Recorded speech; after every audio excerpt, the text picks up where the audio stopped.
Hi நண்பர்களே, எல்லாரும் எப்படி இருக்கீங்க? நல்லா இருக்கீங்களா?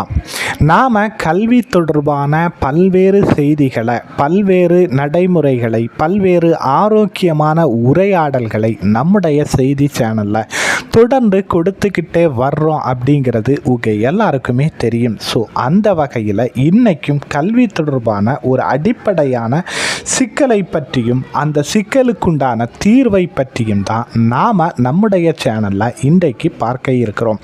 ஸோ என்ன தீர்வு, என்ன சிக்கல் அப்படின்னு சொன்னால் உங்களுக்கு எல்லாருக்குமே தெரியும். கழிந்த சில தினங்களுக்கு முன்னாடி நம்முடைய தமிழ்நாட்டில் வந்த +2 மற்றும் 10th தேர்வுகளுக்கான அந்த முடிவுகள் அடிப்படையில் பார்க்கும்போது நம்முடைய அரசு பள்ளிகள் மற்ற பள்ளிகளை விட சற்று சதவிகிதத்தில் குறைவாகவே இருக்கிறது.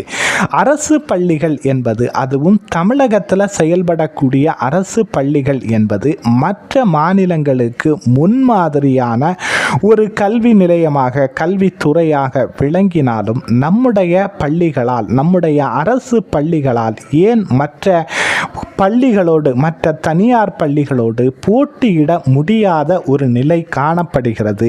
ஏன், எதனால் அப்படிங்கிறத பற்றி தான் நாம் நம்முடைய சேனலில் இன்னைக்கு விவாதிக்க இருக்கிறோம்.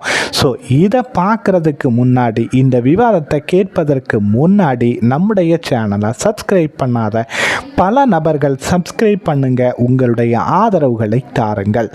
நாம் நம்முடைய கல்வி தொடர்பான பல்வேறு செய்திகளை, பல்வேறு அடிப்படை சிக்கல்களையும், அரசு பள்ளிகளுடைய தேர்ச்சி விகிதம் ஏன் குறைவாக இருக்கிறது அப்படிங்கிற இந்த நிகழ்வையும் பல்வேறு கல்வியாளர்களிடம் அல்லது கற்றறிந்த அறிஞர்களிடம் கேட்கப்பட்ட உரையாடலின் அடிப்படையில், அவர்கள் சொன்ன தீர்வுகளின் அடிப்படையில் அமைந்த கருத்துக்களைத்தான் நாம் இங்கே செய்தியாக வெளியிடுறோம். ஸோ அவங்க சொன்ன முதன்மையான அம்சங்களில் ஒரு முதல் அம்சம் என்ன அப்படின்னு சொன்னால், நம்முடைய கல்விக் கொள்கை காலாகாலமாக என்ன கல்விக் கொள்கையை பின்பற்றிட்டு வர்றாங்க அப்படின்னு சொன்னால், உங்கள் எல்லாருக்குமே தெரியும். 8ஆம் வகுப்பு வரை அனைவருக்கும் தேர்ச்சி அப்படிங்கிற ஒரு கல்விக் கொள்கை. ஆனால் அரசாங்கம் அல்லது கல்வித்துறை என்ன சொல்லுது அப்படிங்கன்னா, 8ஆம் வகுப்பு வரை இலவச கல்விதான் வழங்கப்படுகிறதே ஒழிய இலவச தேர்ச்சி கிடையாது அப்படின்னு சொல்லிட்டு கல்வித்துறையால் சொல்லப்படுகிறது. ஆனாலும் அடிப்படையில் நம்ம பார்க்கும்போது ஒரு மாணவர் 10ஆம் வகுப்பு தேர்வுக்கு வந்து விடுவதற்கு அல்லது 10ஆம் வகுப்பை அடைவதற்கு இந்த இலவச தேர்ச்சி அல்லது 8ஆம் வகுப்பு வரை கட்டாய தேர்ச்சி அப்படிங்கிற ஒரு அம்சம் காரணமாக அமைந்து விடுகிறது. என்ன அப்படின்னு சொன்னால், 1 முதல் 8ஆம் வகுப்பு வரை ஒரு மாணவன் எந்த அளவுக்கு கற்றல் அடைவு திறனை அடைகிறான் என்பதை கவனிக்காமல் அந்த மாணவனுக்கு 1ஆம் வகுப்பு முதல் 8ஆம் வகுப்பு வரை தேர்ச்சி அவனுக்கு அளிக்கப்படுகிறது. இந்த 1ஆம் வகுப்பிலிருந்து 2ஆம் வகுப்பிலும், 2ஆம் வகுப்பிலிருந்து 3ஆம் வகுப்பிலும், 3ஆம் வகுப்பிலிருந்து அடுத்தடுத்த வகுப்புகளுக்கு அவன் அடையும் போது, அவன் தேர்வாகும் போது அந்த வகுப்பிற்கு உண்மையிலேயே அவன் தேர்வாகிறானா, அவனுடைய கற்றல் திறன் மேம்பட்டிருக்கிறதா என்பதை ஆசிரியர்களும் கவனிப்பது கிடையாது, தலைமை ஆசிரியர்களும் கவனிப்பது கிடையாது. இன்னும் சொல்ல போனால் அவனுடைய பெற்றோர்களும் அவனை கவனிப்பது கிடையாது. இன்னும் சொல்ல போனால் பெற்றோர்கள் இந்த நிலையில் இந்த 10ஆம் வகுப்பு மாணவன் வரும்போது என்ன நினைக்கிறாங்க அப்படின்னு சொன்னால், 1 முதல் 8 வரை தன்னுடைய மகன் தேர்ச்சி கிடைத்ததால் 10ஆம் வகுப்பிலும் கண்டிப்பாக தேர்ச்சி அடைந்து விடுவான் என்கிற நம்பிக்கையில் பெற்றோர்கள் இருக்கிறாங்க. ஸோ இந்த நிலையில் 10ஆம் வகுப்பை அடையக்கூடிய மாணவன் என்ன நிலையில், அரசு பள்ளியுடைய மாணவன் என்ன நிலையில் இருக்கிறான் அப்படின்னு சொன்னால், அவன் கணித திறன்கள் அற்றவனாக, பல மாணவர்கள் கணித திறன்கள் அற்றவர்களாக, இன்னும் வாசிக்கக்கூடிய, எழுதக்கூடிய திறன்கள் அற்றவர்களாக, கல்வியில் மேம்பாடு போதிய அளவுக்கு கிடைக்காத மாணவர்களாக 10ஆம் வகுப்பு பொதுத் தேர்வுக்கு தயாராகக்கூடிய நிலையை நிலையை நாம் பார்க்கிறோம். ஸோ இந்த நிலையில் இன்னொரு அம்சத்தையும் கவனத்தில் கொள்ள வேண்டும். ஒரு நடுநிலை பள்ளியுடைய தலைமை ஆசிரியர் என்றாலோ அல்லது ஒரு தொடக்க பள்ளியுடைய தலைமை ஆசிரியர் என்றாலோ அவர்களுக்கு தேர்ச்சி விகிதம் என்கிற நெருக்கடி அவர்களுக்கு கொடுக்கப்படுவது இல்லை. ஆனால் ஒரு உயர்நிலை பள்ளி ஆசிரியர் என்றால் அல்லது மேல்நிலை பள்ளி தலைமை ஆசிரியர் என்றால் அவர்களுக்கு கண்டிப்பாக 100% தேர்ச்சி என்பது காண்பிக்கப்பட வேண்டும். அப்படி காண்பித்தால்தான் அவர்கள் நெருக்கடிக்கு உள்ளாகாமல் இருப்பார்கள்.